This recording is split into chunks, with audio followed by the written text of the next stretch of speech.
Maria had always been a quiet and hard-working woman. Every morning, before the sun even rose, she would leave her small house on the edge of the city to work in the mansion of Judge Harold Grant, one of the most powerful and feared men in town. She worked there for 5 long years, cleaning the marble floors, polishing the expensive furniture, and making sure every room shone before the judge returned home. Though her job was tiring, Maria never complained. She was doing everything she could for her only daughter, Lena. Lena was her world, a bright, polite, and curious 14-year-old girl. Every evening, when Maria returned home, they would sit together by the small window and eat dinner made of rice and vegetables. Lena often told her mother stories she made up, about fairies, miracles, and kindness. Maria would smile, tired but happy, and listen to her daughter's dreams. Life was simple but not easy. Maria's salary was small, and sometimes they struggled to buy food. Still, they were content because they had each other. Maria often told Lena, "We may be poor, but we're honest. That's something no one can take away from us." But one day everything changed. It was a bright Monday morning. The judge was hosting an important dinner that evening for a few government officials. The mansion was busier than ever. Maria and the other staff members rushed from one room to another, dusting, cooking, and setting the table. The judge's expensive gold watch, a limited edition gift from a foreign ambassador, was sitting on his study table that morning. Everyone in the house knew how much he loved that watch. He called it his lucky charm. When the guests arrived that night, the dinner went perfectly. Everyone laughed, ate, and praised the judge for his hospitality. But later, when the guests left and Maria began cleaning the dining area, a loud, angry voice echoed through the house. It was Judge Grant. "Where is my watch?" he shouted from his study. Everyone froze. Maria rushed to the room, confused. "Sir, what happened?" she asked softly. "My watch. It was here this morning. Now it's gone," the judge barked. He looked around furiously, his eyes landing on Maria. She stood trembling, her hands shaking as she clutched her cleaning cloth. The other servants looked at each other nervously but said nothing. The judge called security and ordered them to search the house. Within minutes, they turned everything upside down. Drawers, bags, even the laundry room. Then one of them shouted, "Sir, we found it!" The man held up the missing watch, found in Maria's small cleaning basket.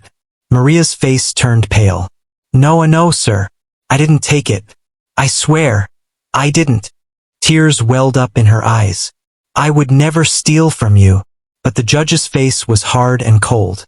"Enough. I trusted you, and this is how you repay me. Please, sir, believe me," she begged, falling to her knees. "Someone must have put it there. I didn't." "Enough," he roared. "I don't want to hear another word. Call the police." The officers arrived quickly, and within minutes, Maria was handcuffed in front of everyone. The other servants whispered among themselves, but none dared to speak up. Lena, who had come running after hearing the noise, saw her mother being taken away. "Mama!" she screamed, clutching her mother's dress. "Mama, what's happening?" Maria tried to smile through her tears. "It's okay, my child," she whispered. "Be brave." The police pulled her away, and Lena stood frozen, crying as the car drove off into the dark street. The neighbors came out to watch, but no one helped. In their eyes, Maria was already guilty. That night, Lena sat alone outside their small home, hugging her mother's old scarf. She couldn't stop crying. She couldn't believe what had happened. Her mother, the kindest, most honest woman she knew, was now sitting behind bars. Meanwhile, in his large, luxurious bedroom, Judge Grant sat staring at the recovered watch. Something in his heart felt heavy, but his pride wouldn't let him admit doubt. "Thieves must be punished," he muttered to himself. Yet deep down, he couldn't stop thinking about the look in Maria's eyes. The pain, the honesty, the helplessness. Days passed, and Maria stayed in jail, waiting for her trial. She refused to eat much, always asking about her daughter. Lena, left alone, tried to visit her whenever she could. Every time she saw her mother through the iron bars, she promised. "I'll find a way to bring you home, Mama. I promise."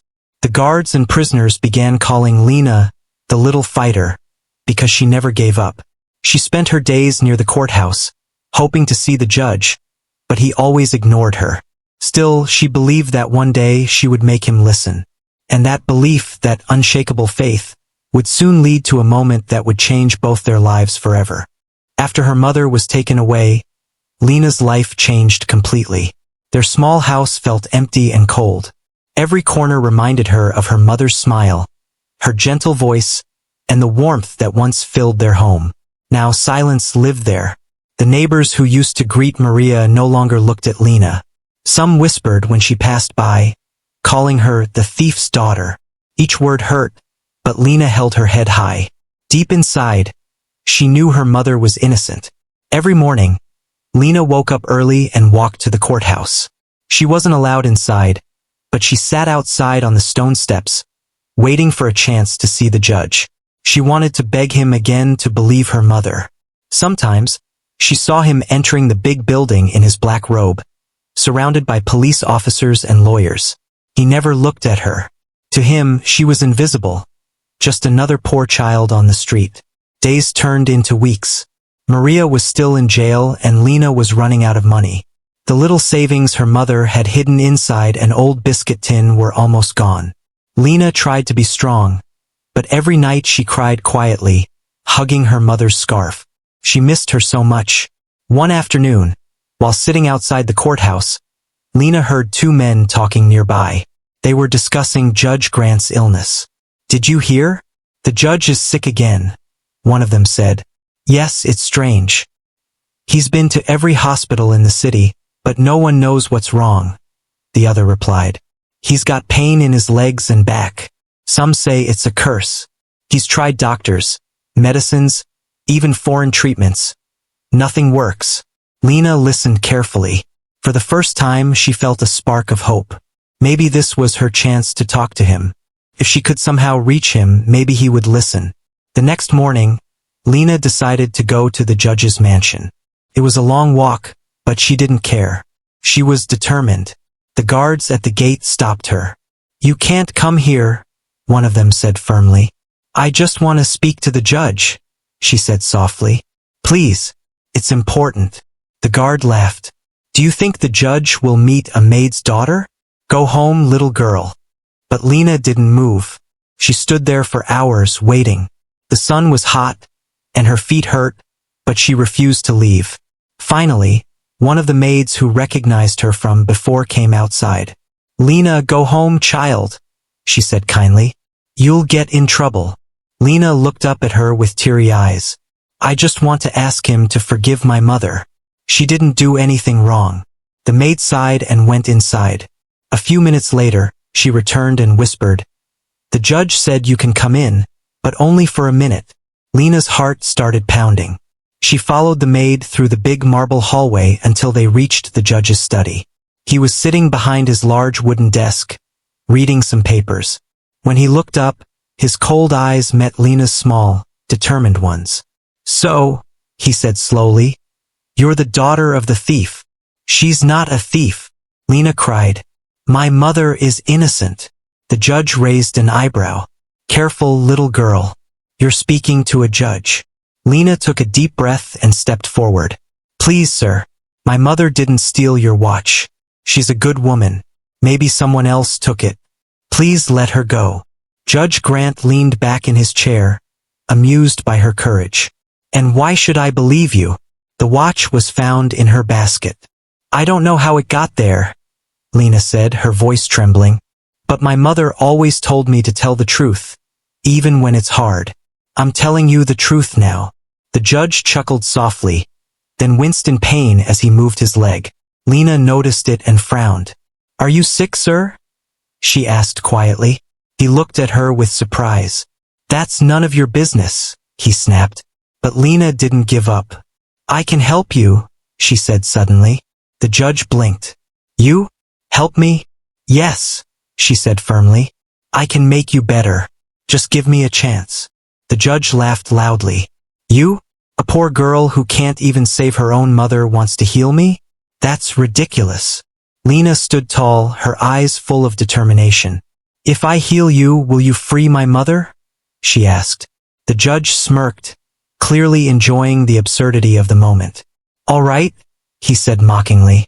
Heal me, and I'll free your mother. He leaned forward and added with a smirk, but remember, I don't believe in miracles. Lena didn't flinch. Miracles are real, she said softly. My mother says they happen when you believe. The judge laughed again and waved his hand. Fine, little girl. Do whatever you want. You have 3 days. After that, don't come here again. Lena nodded and walked out, her heart pounding. The maids whispered and laughed behind her back, thinking she was foolish. But Lena didn't care. For the first time since her mother's arrest, she felt hope. That night, she prayed long and hard. She didn't know how she would heal the judge, but she believed she could. She remembered her mother's words, "Faith can move mountains." The next morning, Lena woke up early and began her plan. She gathered herbs from a nearby field, the same ones her mother used to make tea when she was sick. She also took her mother's old Bible and a small candle. When she arrived at the mansion again, the guards tried to stop her, but the judge, curious about what she would do, allowed her inside. As she stepped into his room, she said quietly, "Thank you for giving me a chance, sir." The judge smirked but said nothing. He didn't believe in her or in miracles. But what he didn't know was that this little girl's faith and love were about to change his life forever. Lena stood quietly in front of Judge Grant, clutching the small cloth bag she had brought with her. Inside were a few herbs, a candle, and a tiny bottle of oil her mother used to use whenever Lena caught a cold. The grand room looked enormous compared to her small frame. The judge sat in his armchair, staring at her with amusement. His illness had made him grumpy and impatient, but something about this brave little girl entertained him. "So," he said with a smirk, "you really think you can heal me?"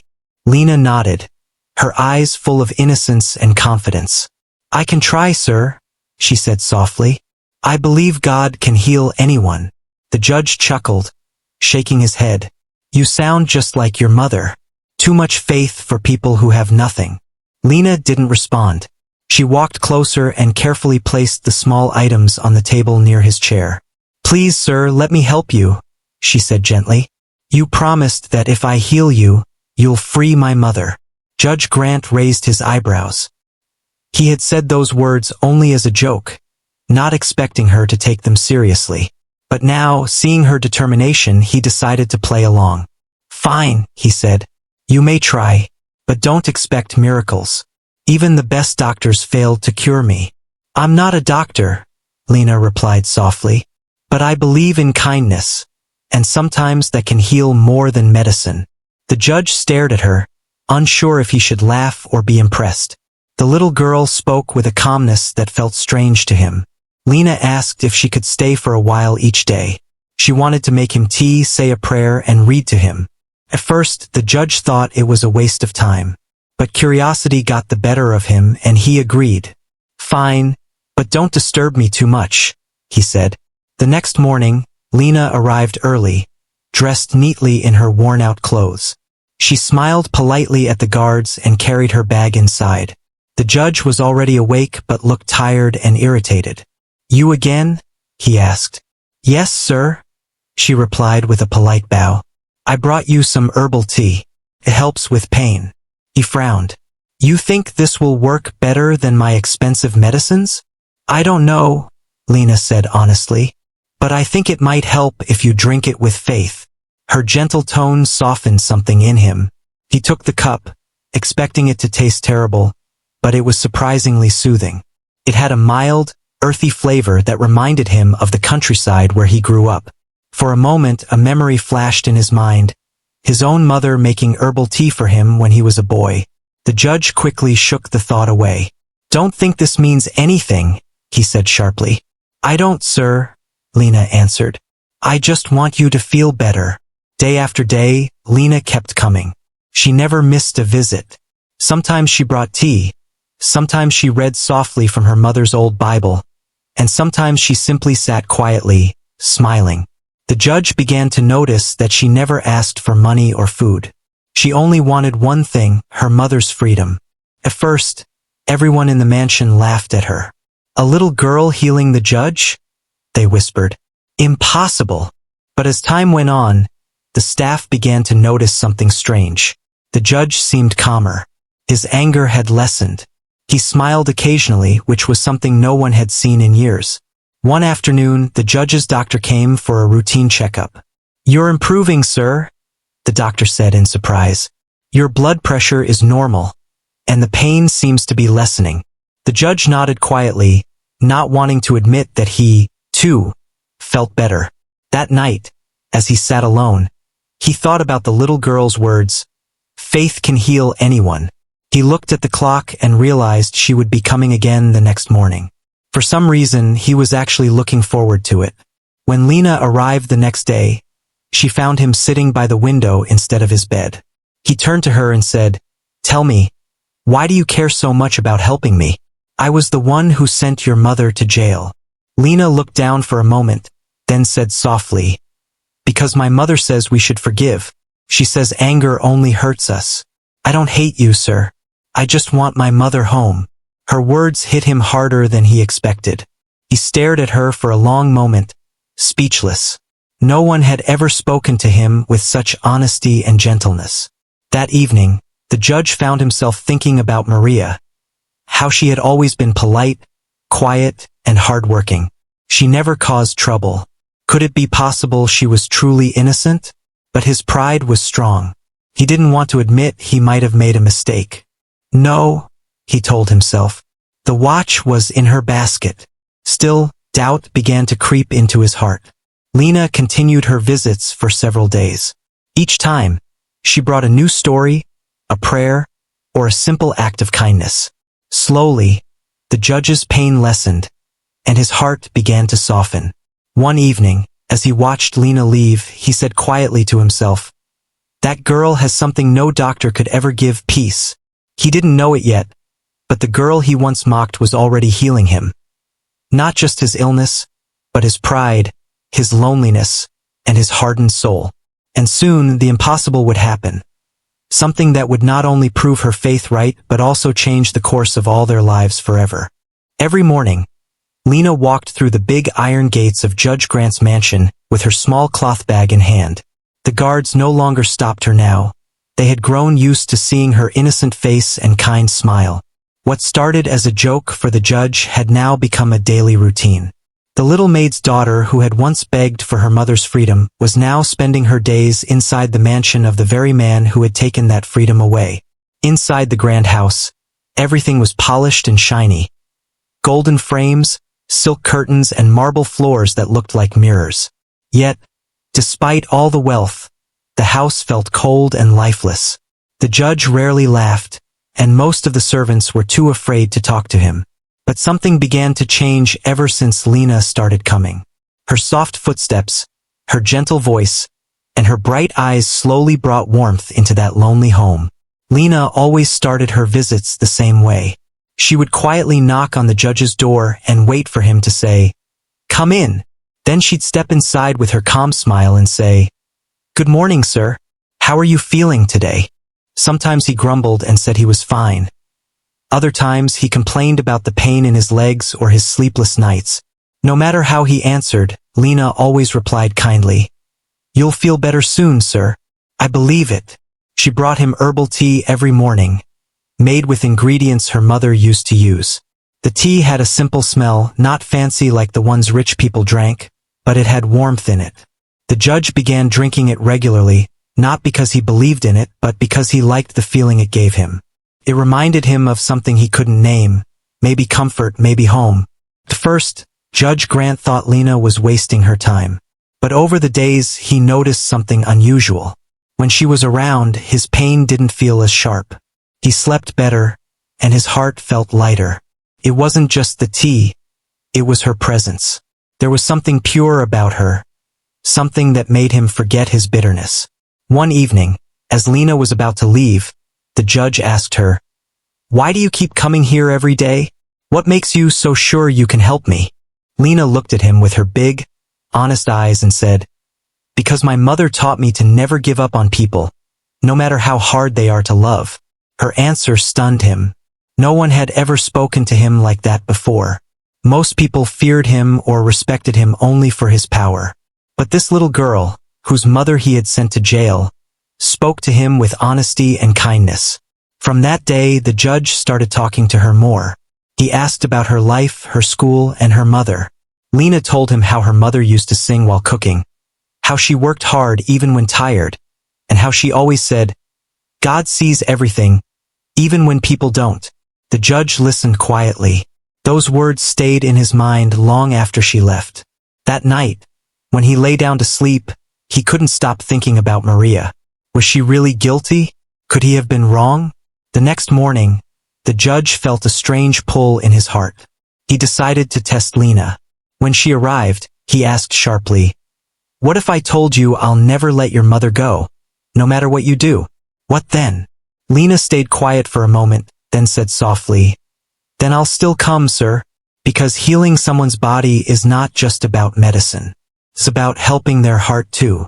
And I think your heart still hurts." Her words pierced through him. He looked away, pretending not to care, but deep down he knew she was right. His illness wasn't just in his body, it was in his soul. Years of pride, anger, and loneliness had made him sick. As days passed, Lena's kindness continued to surprise him. She cleaned his study when no one asked her to, brought flowers from the garden to brighten his room, and even taught him a small prayer her mother used to say, "Where there is pain, may there be peace. Where there is pride, may there be mercy." Sometimes, the judge joined her silently when she prayed. He didn't admit it out loud, but he started believing not in magic, but in her goodness. One rainy afternoon, the judge had a bad coughing spell. Lena rushed to his side and held a glass of water for him. Her small hands trembled, but she didn't leave. When he finally caught his breath, he looked at her and said in a weak voice, "You're a strange little girl. Everyone else runs from me when I'm angry or sick, but you stay." Lena smiled and said, "Because my mother says people need kindness the most when they deserve it the least." For the first time in years, the judge laughed. A real gentle laugh. The servants standing nearby were stunned. No one had heard him laugh since his wife passed away years ago. Something inside him had begun to melt. He didn't realize it then, but the little maid's daughter was healing more than his pain. She was healing the loneliness that had eaten away at his heart for years. Her faith, her courage, and her pure heart were slowly breaking the walls he had built around himself. That night, he sat by his window, looking at the stars. He thought about the promise he had made. "Heal me, and I'll free your mother." At first, he had said it as a cruel joke. But now he wasn't laughing. He touched his chest and whispered to himself, "I don't know how, but I think she already has." For the first time in a long while, Judge Grant slept peacefully. Not because of medicine, but because of the warmth a poor little girl had brought into his cold, empty world. The days slowly turned into weeks, and by now, everyone in the judge's mansion had grown used to seeing Lena there.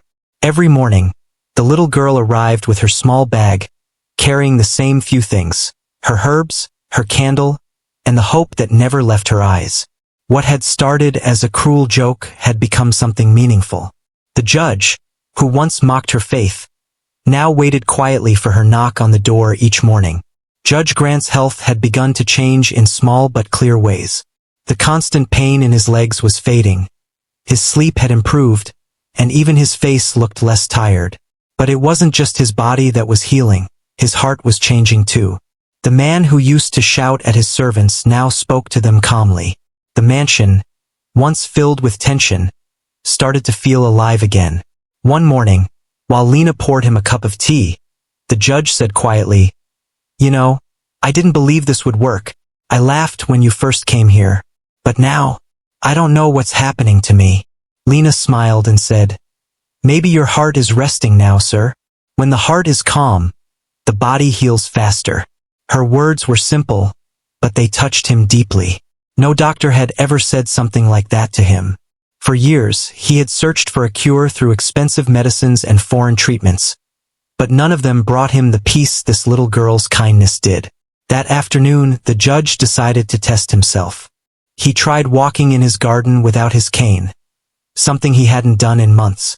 The servants watched nervously, ready to help him if he stumbled. But to everyone's surprise, he walked several steps without pain. He stood still for a moment, looking at the bright flowers and the sky above, and whispered to himself, "It's a miracle." From that day, the judge began spending more time in the garden. Lena often joined him there. She picked flowers while he sat on a bench, and they talked about simple things, her school, her mother, and her dreams. She told him how she wanted to become a nurse one day so she could help people like her mother did. "Why a nurse?" he asked one afternoon. "Because nurses heal people," Lena replied. "And healing someone is the kindest thing in the world." The judge looked at her and smiled softly. "You're already doing that, Lena," he said. Even though the judge was changing, pride still lived deep inside him. He hadn't yet admitted that he might have been wrong about Maria, but sometimes guilt would rise in his heart. He would remember Maria's pleading eyes the day she was arrested, the way she had fallen to her knees, begging him to believe her. He had pushed that memory away for weeks, but now it haunted him. One night, unable to sleep, the judge walked to his study. He sat in the dim light, holding the golden watch that had caused all the pain. He turned it over and noticed a small scratch near the clasp, a scratch that wasn't there before. His mind started to wander. Could it be that someone else had touched it? The next morning, he asked Lena, "Do you still believe your mother is innocent?" Lena looked at him with steady eyes and said, "I know she is, sir. My mother would rather starve than steal. She always said, 'Truth can be delayed, but it never dies.'" Her words echoed in his mind long after she left. Truth never dies. The judge couldn't shake off the feeling that he might have made a terrible mistake. He began quietly asking his servants questions, where they were that night, who cleaned the study last, who had access to his room. Everyone claimed they knew nothing. Still, something felt wrong. While the judge struggled with his thoughts, his health kept improving. His doctors were amazed. "Whatever you're doing, keep doing it," one said with a laugh. "You're healthier than you've been in years." The judge smiled faintly. He didn't tell the doctor that it wasn't medicine or treatment that healed him. It was a little girl's faith, pure and unshakable. That evening, as the sun set over the garden, the judge sat quietly while Lena hummed a soft tune her mother used to sing. It was peaceful, like a lullaby. He closed his eyes and felt something he hadn't felt in years. Peace. Not just in his body, but deep in his soul. After a while, he said, "Lena, do you think people can change?" Lena nodded. "Yes, sir. Everyone can change if they want to, even people who hurt others. My mother says no one is beyond forgiveness." The judge's throat tightened. He couldn't find the words to reply. Forgiveness, that was something he had never given or received easily. But now, hearing it from this little girl, it sounded like a gift he didn't deserve. Days passed, and the change in him became clear to everyone. The servants whispered about how different the judge seemed. Kinder, gentler, even smiling sometimes. Some said it was because of the little girl. Others said it was God's mercy. Whatever it was, it had turned a harsh man into someone human again. One evening, Lena noticed the judge sitting alone, looking at the old watch again. "That watch caused a lot of pain, didn't it?" she asked softly. He looked at her with sad eyes and nodded. "Yes, it did. And maybe I caused even more." Lena didn't say anything. She just smiled kindly and said, "Then maybe it's time to fix what's broken." That night, the judge couldn't sleep. Lena's words echoed in his mind like a voice he couldn't ignore. Maybe it was time. Maybe healing wasn't just about feeling better. Maybe it was about making things right. As dawn broke, the judge made a decision. The same way the little maid's daughter had healed his pain, he would try to heal the wound he had caused. For the first time in years, Judge Harold Grant prayed, not for his own health but for forgiveness. And that was when the real miracle began. The morning sun shone softly through the curtains of Judge Grant's room. Birds chirped outside, and the air felt fresh and calm. For the first time in years, the judge woke up without pain in his legs or the heavy pressure in his chest. He sat on the edge of his bed, confused but amazed. He stretched his arms and smiled. The pain that had made his life miserable for so long was gone. Completely gone.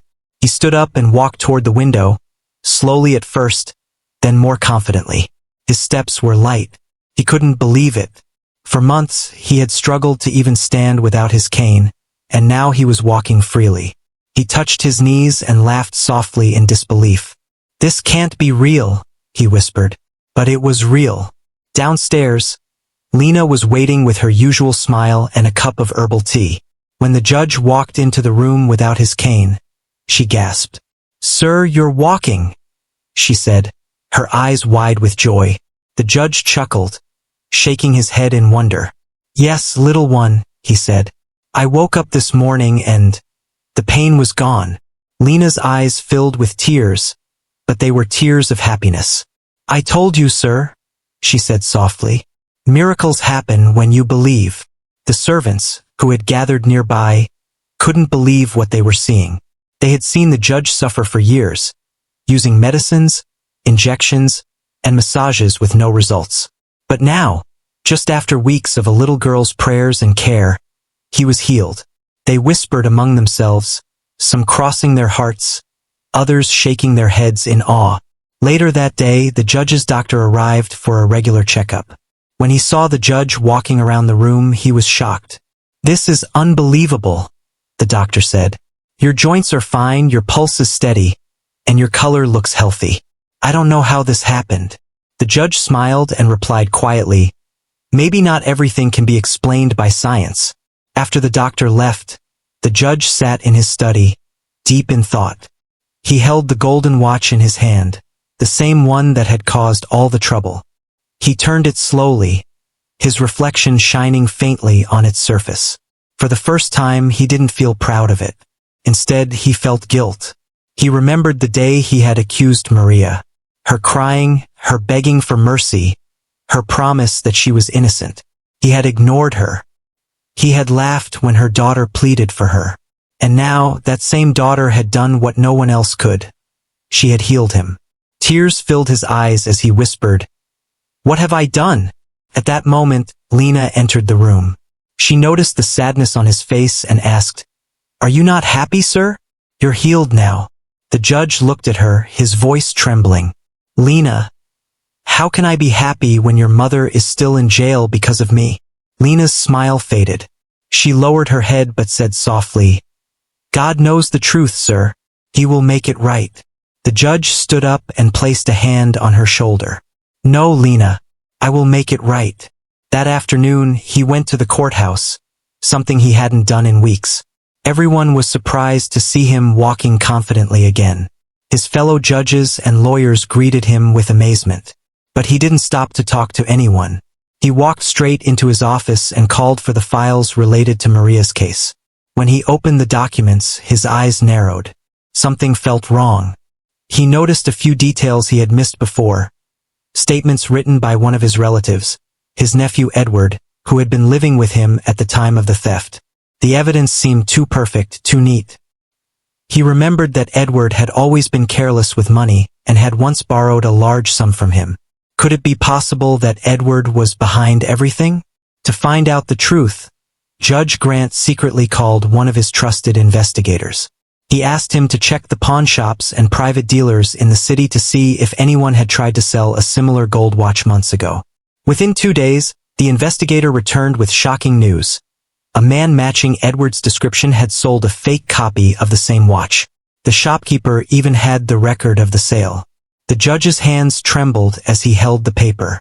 His nephew, his own blood, had stolen the watch, planted the original in Maria's basket, and let her take the blame. That evening, the judge called Lena to his office. When she entered, he was holding the file and the proof. His eyes were wet. "Lena," he said softly, "I have something to tell you." She looked at him, curious but nervous. "I was wrong," he said. "Your mother is innocent. My nephew was the real thief. I found the proof." Lena gasped. Her small hands covered her mouth, and tears rolled down her cheeks. "You mean, my mother can come home?" "Yes," the judge said, nodding. She can come home. I've already ordered her release. And I will make sure everyone knows she did nothing wrong. Lena couldn't speak for a moment. She ran forward and hugged him tightly. Thank you, sir. Thank you. The judge placed his hand gently on her head. No, Lena, he said quietly. I should be thanking you. You healed me, not just my body, but my heart. You taught me what real faith looks like. That night, the mansion felt different. There was no tension, no pride, only peace. The judge sat by the window, looking at the stars, thinking about Maria and how he would apologize to her. He smiled softly, whispering to himself, that little girl did the impossible. The next morning, when the prison gates opened and Maria stepped out, the first thing she saw was her daughter running toward her, shouting, Mama! Mama, you're free! They hugged tightly, crying and laughing at the same time. And standing a few feet away was Judge Grant, watching them with tears in his eyes. A proud man finally humbled by love and faith. He realized that sometimes miracles don't come from heaven. Sometimes they come from the pure heart of a child. The next morning was bright and full of hope. The sky looked clearer than ever, and the air carried a feeling of peace, the kind that comes after a long storm. Maria and Lena walked together out of the prison gates, hand in hand. For the first time in weeks, Maria could breathe freely. The rough days behind bars had left her weak, but the smile on her daughter's face gave her new strength. Judge Grant was waiting outside in his car. When Maria saw him, her steps slowed. Her heart still carried pain and confusion. She had once respected this man deeply, but now, seeing him again, she didn't know what to feel. The judge stepped out of the car and walked toward her slowly. He didn't look like the proud, cold man she had once worked for. His face was softer, his eyes heavy with guilt. For a moment, neither spoke. The air was silent except for the sound of the wind brushing through the trees. Finally, the judge said in a low, trembling voice, Maria, I'm so sorry. Maria stared at him, surprised. She had never imagined hearing those words from his mouth. He continued, I was blind. I accused you without proof, and I let my anger and pride destroy your life. But now I know the truth. My nephew, Edward, was the one who stole the watch. You were innocent all along. Tears filled Maria's eyes. She pressed her hand against her chest and whispered, Sir, all I ever wanted was to prove that I wasn't a thief. My daughter and I lost everything. I know, the judge said softly, and I will spend the rest of my life making it right. Lena looked up at him, her eyes full of forgiveness. You already started, sir, she said kindly. You gave my mother her freedom. The judge knelt down to Lena's level, his eyes wet. No, Lena, you gave me something far greater. You gave me my faith back. You healed me when no one else could. You taught me to believe again. He then turned to Maria and said, Please, both of you come home with me. Let me make up for what I've done. You will no longer be my maid, Maria. You will be my guest, my family. Maria hesitated, but Lena looked at her mother with hopeful eyes. She nodded slowly. Maybe we should forgive him, Mama. Isn't that what you always taught me? Maria took a deep breath.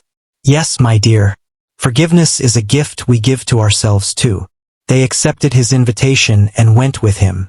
When they reached the mansion, all the servants were shocked to see Maria return, but this time not as a maid. Everyone whispered with surprise as the judge himself carried her bag inside.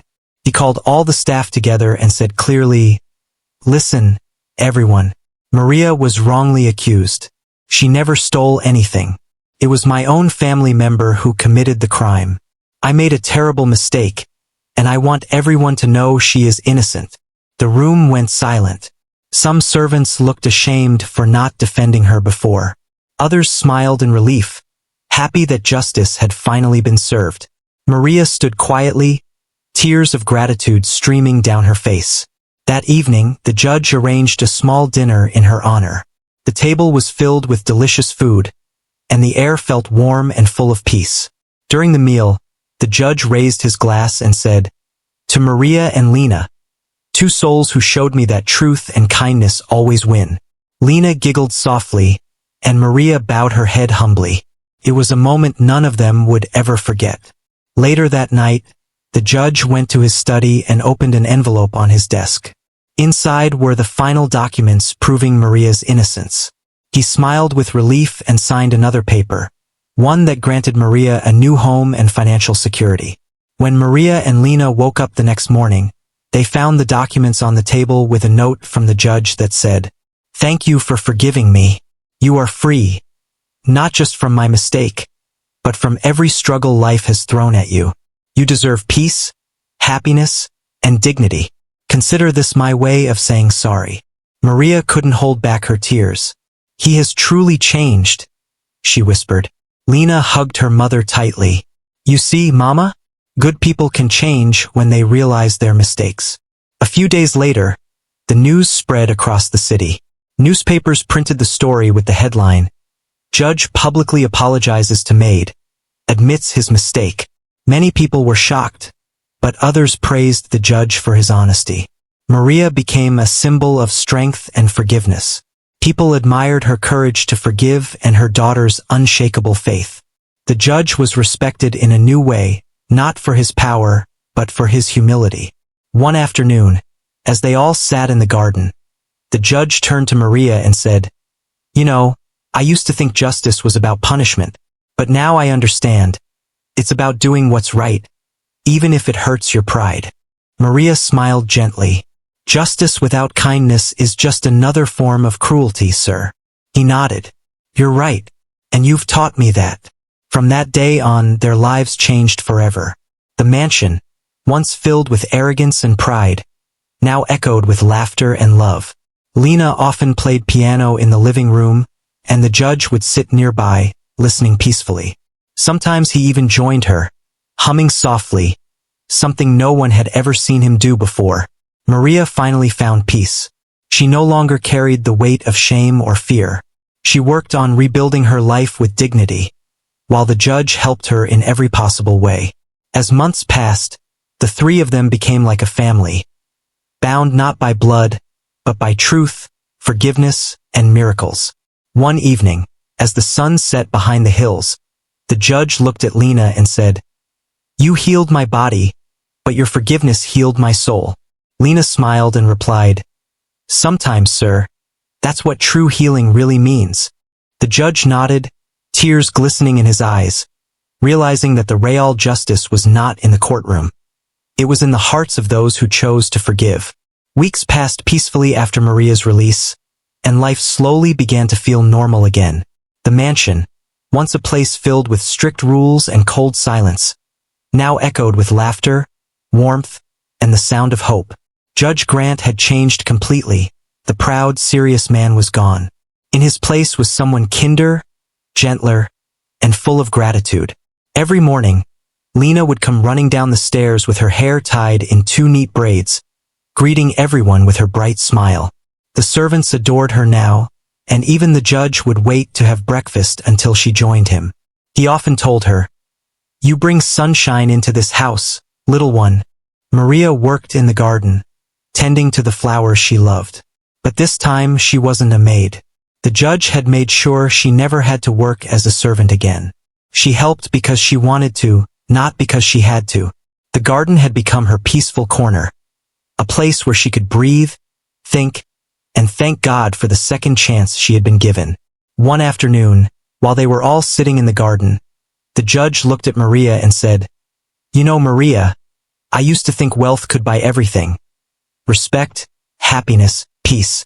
But I was wrong. What truly matters is goodness. And you and your daughter reminded me of that." Maria smiled softly. "We all lose our way sometimes, sir," she said. "But when we realize our mistakes and try to fix them, that's when we truly change." The judge nodded, his eyes misty. "You forgave me when I didn't deserve it. I'll spend the rest of my life making sure I never forget that." A few days later, the judge invited both Maria and Lena to a small gathering at the courthouse. Maria was hesitant at first. She didn't like attention, but the judge insisted, saying, "It's time the world knows the truth." When they arrived, the courtroom was full. Journalists, lawyers, and townspeople had gathered, curious to see what the judge had to say. Everyone fell silent when he entered, walking confidently without his cane. His steps were strong, his face calm. He stood before the crowd and began to speak. "Months ago," he said slowly, "I made a terrible mistake. I accused an innocent woman of theft. I let my pride blind me, and I caused her and her daughter great pain. But that same child, whom I once ignored, showed me compassion and faith that healed me both in body and soul." Gasps filled the room. Everyone listened quietly. The judge turned to Maria, who stood beside him, humble and quiet. "Maria," he said, his voice filled with emotion, "you were wronged in the worst way possible, yet you chose forgiveness instead of hatred. You taught me the meaning of true justice." Maria's eyes filled with tears, and the entire courtroom stood up and clapped. People whispered words of respect. Many of those who once doubted her came forward to apologize. That day, the judge announced a new charity program in Maria's name, one that would help women who had been wrongly accused or mistreated. He called it the Light of Truth Foundation. The crowd cheered, and Maria felt her heart fill with pride and peace. Later that night, as they returned home, Lena asked the judge, "Why did you name it after Mama?" He smiled and said, "Because your mother represents truth and forgiveness, two things our world needs the most." From that day on, everything changed. The mansion became a center of kindness and giving. Poor families often came to the gate asking for help, and the judge always made sure they left with food and comfort. He told everyone who visited, "If you ever doubt miracles, just remember Maria and Lena. They taught me that even the coldest heart can heal." One evening, as the sun set in shades of gold and orange, the three of them sat together on the porch. The air was quiet, except for the soft sound of birds returning to their nests. Lena leaned against her mother, and Maria held her close. The judge spoke after a long silence. "I used to think I was a powerful man because of my position, but now I understand real power comes from kindness, from the ability to forgive." Maria nodded gently. "Forgiveness doesn't mean forgetting," she said softly. "It means choosing peace instead of pain." He smiled. "You're right, and I'll never forget what both of you have done for me." Lena looked up at the sky and whispered, "Maybe God planned everything this way, so we could all find each other." The judge looked at her tenderly. "Maybe you're right, Lena. Maybe you were sent here to heal more than just my pain." The stars began to appear one by one, twinkling in the darkening sky. It was as if the universe itself was smiling down on them. The garden smelled of jasmine and roses, Maria's favorite flowers. That night, before going to bed, the judge placed his golden watch, the one that had started it all, inside a wooden box. He locked it away and whispered to himself, "This is a reminder of my greatest mistake and my greatest lesson." Then he smiled and added softly, "Thank you, Maria. Thank you, Lena." Years later, people in the town would still talk about the story. The proud judge who was healed by a maid's daughter. Schools would teach it as an example of faith, truth, and forgiveness.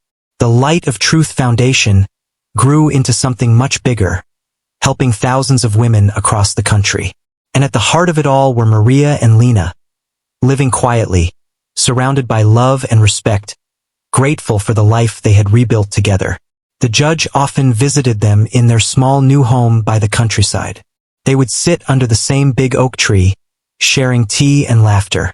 Sometimes, he would watch Lena playing with flowers and say, "You did the impossible, little one." And Lena, with her innocent smile, would always reply, "Nothing is impossible when you have faith, sir." As the sun dipped below the horizon, painting the world in shades of orange and pink, their hearts rested in peace, bound forever by truth, healing, and the miracle of forgiveness.